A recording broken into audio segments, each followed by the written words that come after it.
সকালের ব্রেকফাস্ট বলো বা বিকেলের টিফিন যাই হোক, পাস্তা বানানোর জন্যে প্রথমে মাঝারি সাইজে দুটো পেঁয়াজ নিয়ে নিয়েছি।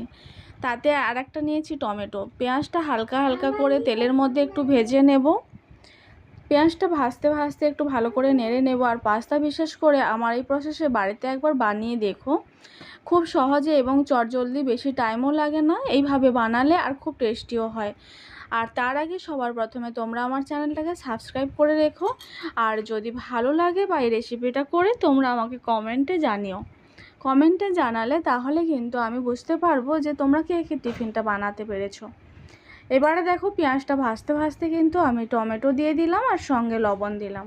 লবণটা দিলে টমেটোটা তাড়াতাড়ি গলেও যায় হালকা হালকা, আর পেঁয়াজটাও ভালো ভাজা হয়ে আসে। তারপরে আমি দিয়ে দিচ্ছি গরম মশলার গুঁড়ো দিলাম, টমেটোর সস দিচ্ছি। সস তোমরা যদি সস নাও থাকে স্কিপ করতেই পারো, বাট সসটা দিলে একটু টেস্ট ভালো হয়। আর গরম মশলার গুঁড়ো, আমার যদি চ্যানেলটা তোমরা ফলো করো সেখানে তোমরা আমার এই গরম মশলার গুঁড়োটা বাড়িতে রেমেডি আমি বানিয়ে নিয়েছি হোমমেডভাবে, তোমরা সেটা দেখে তৈরি করে নিতে পারো। ওইভাবে কিনলে হয় কি, খুব একটা স্বাদ বা গন্ধ থাকে না। বাড়িতে বানালে কিন্তু খুব সুন্দর গন্ধও ছাড়ে, আর তোমরা কিন্তু অনেক ক্ষেত্রে ইউজও করতে পারবে। এবারে দেখো, এই ধরনের পাস্তাটা আমি নিয়ে নিয়েছিলাম। পাস্তা অনেক ধরনের হয়, আমি এই সাইজেরটা নিয়েছিলাম। নিয়ে দেখো একটু ভাপিয়ে নিয়েছি। তোমরা যদি গ্যাস বেশি না পোড়াতে চাও তাহলে কিন্তু প্রেশার কুকারের মধ্যে একটু সিটি মেরে নিতে পারো, একটা কি দুটো লবণ দিয়ে ভালো করে সিটি মেরে নিতে পারো। এবারে দেখো, সব সময় আমি একটু ভালো করে নেড়ে চেড়ে নিচ্ছি। আর এখানে কিন্তু আমি গুঁড়ো লঙ্কা ইউজ করলাম না, আমি দুটো তিনটে কাঁচা পাকা লঙ্কা একটু কেটে দিলাম। কেটে এবারে ভালো করে কিন্তু আমি নেড়ে চেড়ে নিচ্ছি। যেহেতু আমি প্রথমে একটু লবণ দিয়েছিলাম আর পাস্তা যখন আমি ভাপিয়ে নিচ্ছিলাম তখন একটু লবণ দিয়েছি, সেই কারণে আমার কিন্তু লবণের অনেকটা পরিমাপ হয়ে গেছে। এবারে দেখো, পাস্তার মধ্যে একটু মশলা ঢোকানোর জন্যে আমি অল্প পরিমাণে জল দিচ্ছি।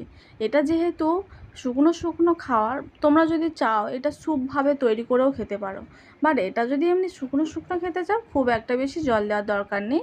এবারে গ্যাসের ফ্লেমটাও একটু কমিয়ে রেখে দিয়ে এটাকে ভালো করে আরেকটু ভাপিয়ে নিতে পারো, মানে হলো একটু ভালো করে নেড়েচেড়ে ভেজে নিতে হবে। পাস্তাটা যদি তোমরা এইভাবে এই প্রসেসে তৈরি করো, বিশেষ করে সবাই খেতে পারবে এই প্রসেসে রান্না করলে। এবারে দেখো, আমার অলরেডি আমি যেভাবে দেখালাম সেইভাবে তোমরা যদি বাড়িতে তৈরি করো সেটা কিন্তু খুব সুন্দর এবং টেস্টিও ভালো করে লাগে।